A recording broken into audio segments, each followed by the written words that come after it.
Section 1. You will hear a woman who works in a furniture store taking a telephone order from a man. First, you have some time to look at questions 1 to 5.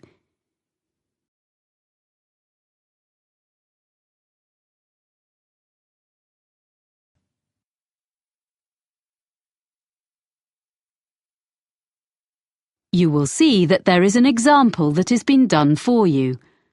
On this occasion only, the conversation relating to this will be played first. Good afternoon, Megaquip. This is Sally speaking. How may I help you?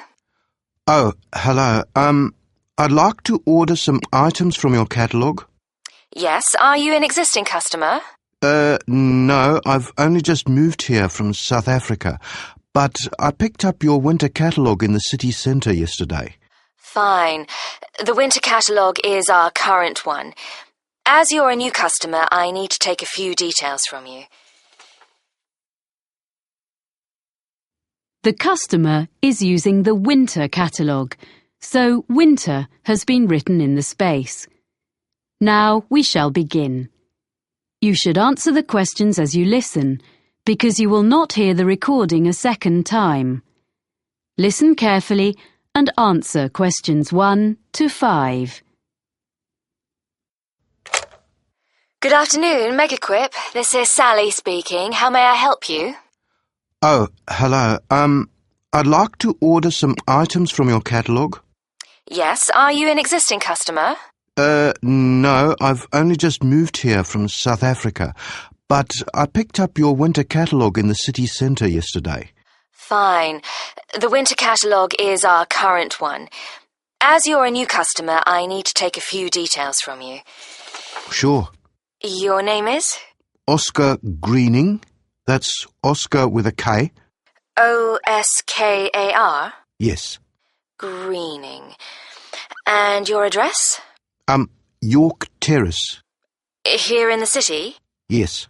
What number? It's a flat, number 52C. C. Got that. And would that be the same address for delivery?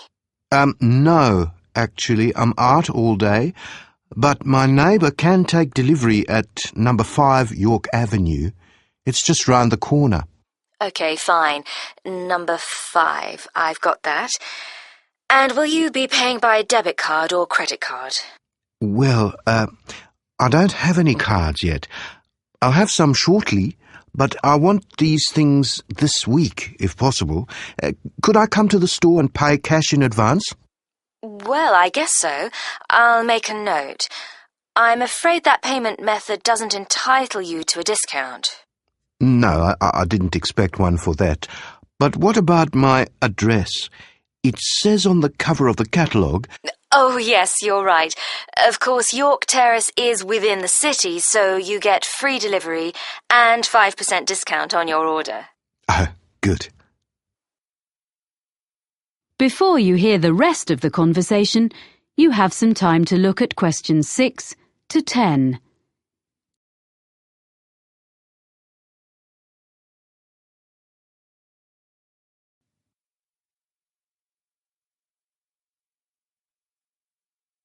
Now listen and answer questions 6 to 10. So, what would you like to order? You have our current catalogue, you say? Yes, I need 3 things for the room where I study. My office, I guess. The most urgent is a desk lamp. Is your catalogue number 664 in stock?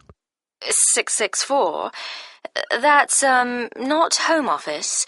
It's in the living section of the catalogue. It is. I want a small one that clips onto the edge of the desk. Yes, no problem. In which colour? I'd like the greyish-coloured one, please. Oh, you mean the shade we call slate. Yes, it's a nice colour. And I wondered, could I get that when I come in to pay, rather than waiting for delivery? I really need to be able to read at night, and the lights in this flat are useless. Yes, I'm sure that'll be okay. I'll note down that customer will collect. What else did you want? Well, I need a chair which gives good support when I'm using my computer. I saw one in your home office section, and I think it would suit me. It's on page 45, item number 129. Yes. And it's fully adjustable, isn't it? Let me see. Height, yes. Back, yes.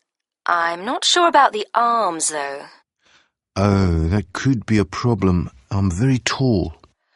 What about 131 on the same page? That has adjustable arms, seat, everything. But can I get that in the same colour? I mean, the green, like the one it shows. Oh, they all come in the full range of colours. OK.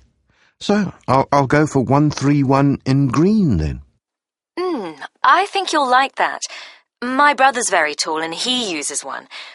We can make sure there's one on the delivery van to you early next week. Oh, good. Thanks. And so, lastly, I need a filing cabinet for my documents. A little filing cabinet with 2 drawers. OK, 2 drawers. Do you want the ordinary one or the lockable one? It's an extra £20. Sorry, what's that? You can have it with a lock, which is more secure. Oh, yes, please. OK, so that's number 153.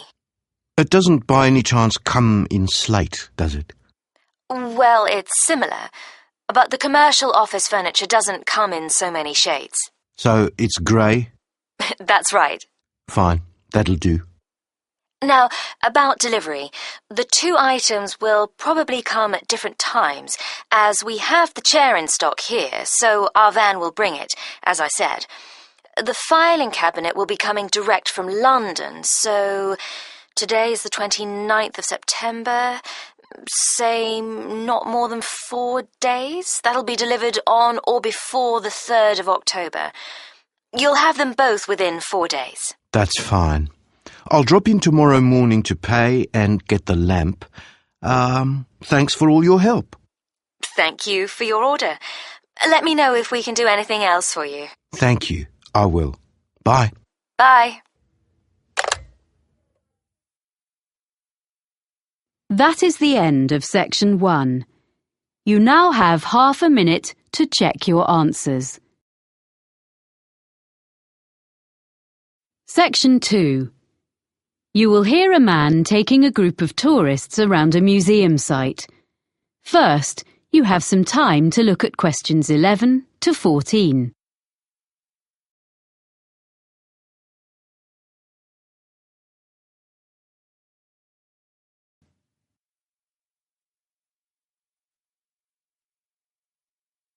Now listen carefully and answer questions 11 to 14.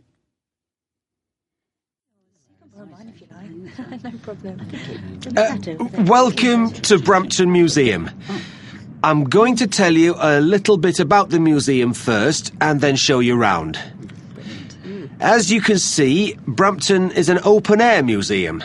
The first open-air museums were established in Scandinavia towards the end of the 19th century, and the concept soon spread throughout Europe and North America, and there are several in Britain, all of which tell the history of a particular part of the country. Brampton focuses on life during the 19th century. The site was chosen because there were already some historic 19th century buildings here, and others have been dismantled in different parts of the region and rebuilt on the site. This hadn't been attempted before in these parts, so we're very proud of what we have here. All of the buildings are filled with furniture, machinery and objects. You may be able to see these in other museums, but not in their original settings. What also sets Brampton apart from other museums is that the story of the exhibits is told not by labels, but by costumed staff like myself.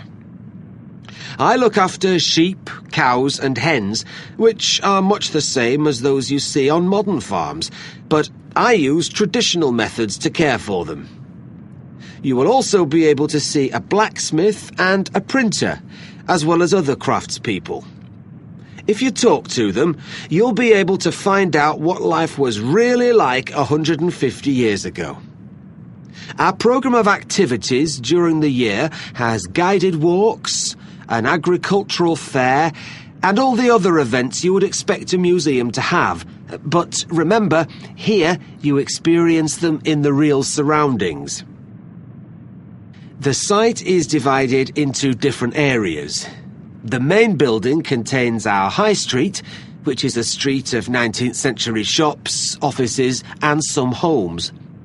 There's a stationer's shop which sells a range of specially selected cards, prints and copies of Victorian stationery, all available for purchase by visitors.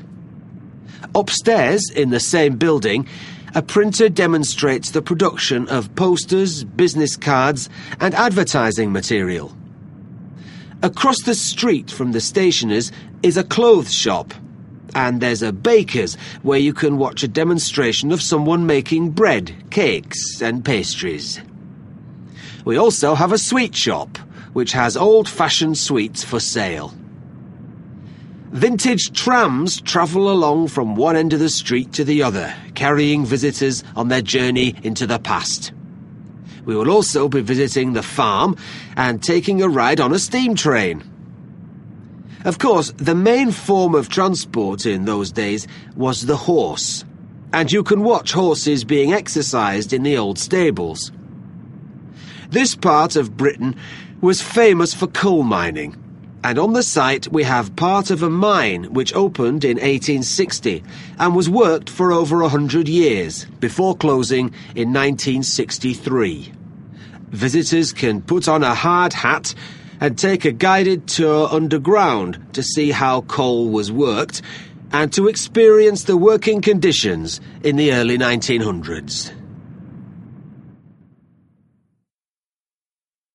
Before you hear the rest of the talk, you have some time to look at questions 15 to 20.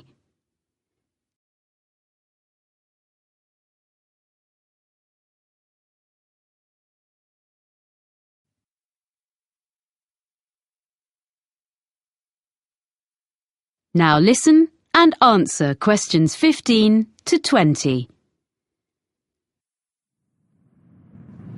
Now, if you'd like to look at your map, we'll begin our tour. The site is a bit like a circle, with the railway going round the edge. You can see where we are now by the entrance, and we're going to start by walking to the High Street. We'll go to the crossroads in the middle of the map and go straight on, making our way between two buildings on either side of the path. The larger one is an exhibition centre, but it's not open today, unfortunately. The other building is offices. The path leads directly to the High Street building, which is at the opposite side of the site to the entrance. Here you're free to wander around and take a ride up and down on a tram. We'll then take the path which follows the railway line and crosses it to the farm. If you wish, you can have tea in the farmhouse, and there'll be time to look at the animals and the machinery. Then we cross the railway line again and visit our special attraction, which is the coal mine. It's just in front of us, here at the entrance.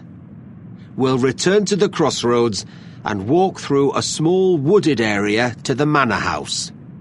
This is one of the original buildings on the site and belonged to a wealthy farmer.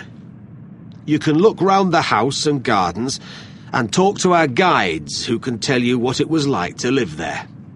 We will then follow a path which goes past the pond and will take us to the railway station, which is situated between the path and the railway line. Finally, we'll take the steam train back around the site, passing alongside the High Street and the coal mine back to the entrance. So, if you'd like to follow me... Yes.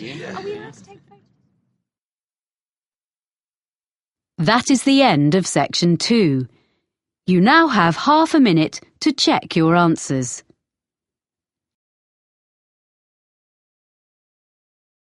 Section 3.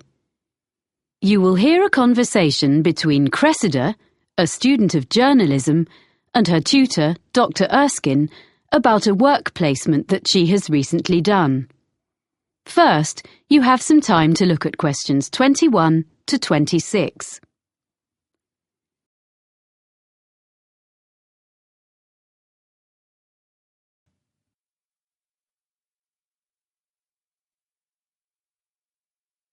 Now listen carefully and answer questions 21 to 26. Well, Cressida, that was an interesting presentation you gave yesterday on your placement at the TV News Centre. Thank you, Dr. Erskine. I did work hard on it. Yes, and you did entertain the class. They enjoyed your humour, but you informed them too. But I felt there was a bit of a backstory. You know, something you weren't telling us. So how was it really? Yeah, well, I learned a lot, as I said. But I think some of the lessons weren't ones I wanted to share with the whole group. I mean, my expectations about what it would be like were too high. I'd been fantasizing a bit about what I'd be doing.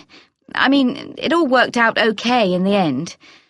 But I got off to a bad start. Yes, I heard something similar from the producer, Ainsley Webb, who assessed your performance. He was quite negative about some of the things you did and your initial attitude, I'm afraid. Would you like to give me your version? I didn't prepare properly is the main thing. On my first morning, I hadn't checked my commuting route properly. And I didn't notice that it says the buses don't start till 6. I had to run all the way to the studio, but I was still late, and I looked a mess. Well, better at this stage of your career than later. To be honest, I made the same kind of mistakes when I was your age. But anyway, as I say, I think the presentation yesterday went extremely well, and I will bear that in mind when I grade your work experience overall. Thank you for being so understanding. Right. Now, have you completed your diary of what you did there? Professor Jenkins hasn't received it, he says. Yes, I have finished it, but I wanted to just tidy it up a bit. Some of it was written in a bit of a hurry. I'll email it to him this afternoon. OK, but I'm afraid he says this will have to be the last time you submit late. Journalism is all about deadlines. And if you can't manage them on your course, he can't give you a diploma saying you're competent, can he? Oh, yes, I'll do it straight after this. I didn't realise. Well, he can be a bit abrupt if he's kept waiting. It's the one thing he really doesn't like. Ooh. I'm sure everything is going to be fine. You're getting very good grades on your work, so as long as you remember that. Yes. Now, did you manage okay generally, do you think? Yeah, okay, I think. Well, it took a while to get to grips with all the equipment. Some of it was quite old, not as fast as what we have here in college, and at first I kept thinking it was my fault. I wasn't pressing the right buttons or something. The thing was, none of the TV centre staff asked me if I wanted instructions. If I asked them how to do some particular operation, they were perfectly civil and would show me, and even say thank you for what I did do. But I felt awkward to keep asking. Before you hear the rest of the conversation, you have some time to look at questions 27 to 30.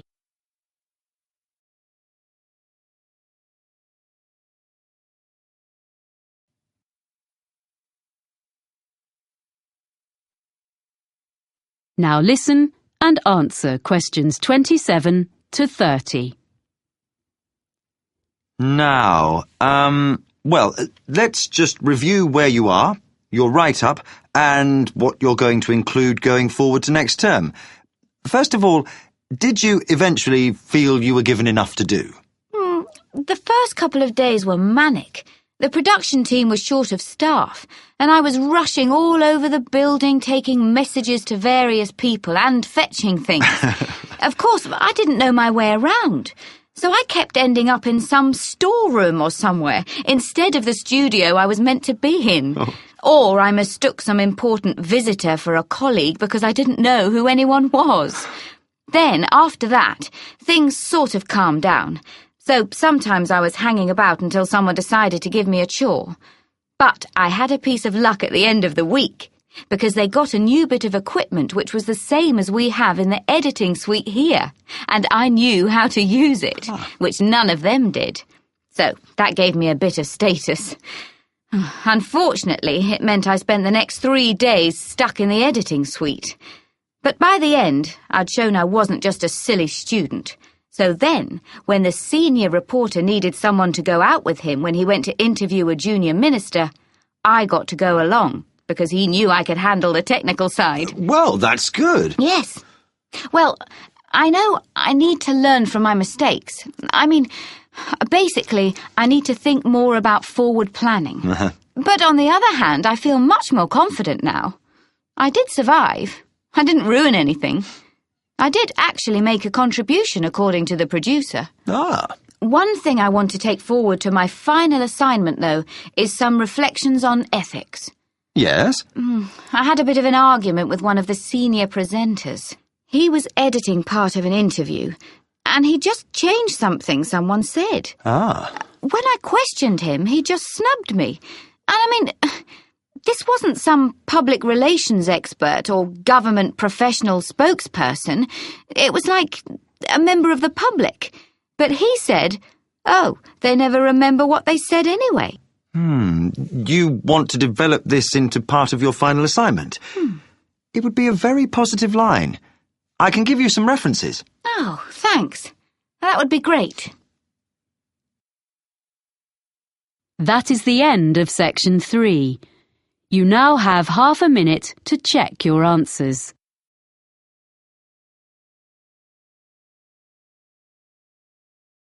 Section 4.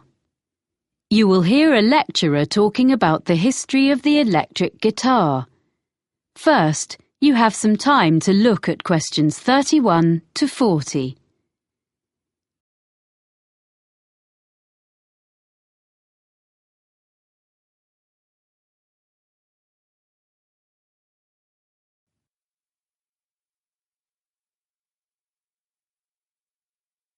Now listen carefully and answer questions 31 to 40. During today's lecture in this series about the history of popular music, I'm going to look at the different stages the electric guitar went through before we ended up with the instrument we know so well today. The driving force behind the invention of the electric guitar was simply the search for a louder sound. In the late 1890s, Orville Gibson, founder of the Gibson Mandolin Guitar Manufacturing Company, designed a guitar with an arched or curved top, as is found on a violin. This made it both stronger and louder than earlier designs, but it was still hard to hear amongst other louder instruments. During the 1920s, with the beginnings of big band music, commercial radio, and the rise of the recording industry, the need to increase the volume of the guitar became even more important. Around 1925, John Dappiera came up with a solution. He designed a guitar, known as the National Guitar, with a metal body which had metal resonating cones built into the top. It produced a brash tone, which became popular with guitarists who played blues, but was unsuitable for many other types of music. Another way of increasing the volume was thought of in the 1930s. The C.F. Martin Company became known for its Dreadnought, a large, flat-top acoustic guitar that used steel strings instead of the traditional gut ones. It was widely imitated by other makers. These mechanical fixes helped, but only up to a point. So guitarists began to look at the possibilities offered by the new field of electronic amplification. What guitar players needed was a way to separate the guitar's sound and boost it in isolation from the rest of a band or the surroundings. Guitar makers and players began experimenting with electrical pickups, which are the main means of amplification used today. The first successful one was invented in 1931 by George Beecham. He introduced to the market a guitar known as the frying pan, because the playing area consisted of a small round disc. The guitar was hollow and was made of aluminum and steel. He amplified the sound by using a pair of horseshoe-shaped magnets. It was the first commercially successful electric guitar. So by the mid-1930s, an entirely new kind of sound was born. Yet along with its benefits, the new technology brought problems. The traditional hollow body of a guitar caused distortion and feedback when combined with electromagnetic pickups. Musicians and manufacturers realized that a new kind of guitar should be designed from scratch with amplification in mind. In 1935, Adolf Rickenbacker produced a guitar which took his name, the Rickenbacker Electro-Spanish. It was the first guitar produced in plastic, which, because of its weight, vibrated less readily than wood. It eliminated the problems of earlier versions, which were plagued by acoustic feedback. The Electro-Spanish had its own problems, however, because it was very heavy, smaller than other guitars of the period, and was quite awkward to play. Developments continued, and in 1941, Les Paul made a guitar which he called the Log. And true to its name, it was totally solid. All previous guitars had been hollow or partly hollow. It looked slightly strange, but the next step had been made towards the modern electric guitar. The first guitar successfully produced in large numbers was made in 1950 by Leo Fender. His Spanish-style electric guitar, known as a Fender Broadcaster, had a bolt-on neck and was initially criticized by competitors as being very simple and lacking in craftsmanship. Yet it was immediately successful and was particularly suited to mass production, spurring other guitar companies to follow Fender's lead. In 1951, Leo Fender revolutionized the music world yet again when he produced an electric bass guitar. This was the first commercially successful bass model to be played like a guitar. It was easier for players to hit an exact note. That's why it was called the Precision. Although there had already been electric stand-up basses, this was much more portable. It is now standard in the lineup of any rock band, and some historians suggest that entire genres of music, such as reggae and funk, could not exist without it. In 1952, the Gibson Company became Fender's first major competitor when Ted McCarty created the Gibson Les Paul guitar. It was distinctive because it was colored gold. The reason for this was to disguise the fact that it was made from two different kinds of wood. In 1954, Leo Fender responded to this successful instrument by introducing the Fender Stratocaster. It is easily identified by its double cutaway design and 3 pickups. This model may be the most influential electric guitar ever produced. The modern guitar as we know it was here to stay. That is the end of section 4. You now have half a minute to check your answers.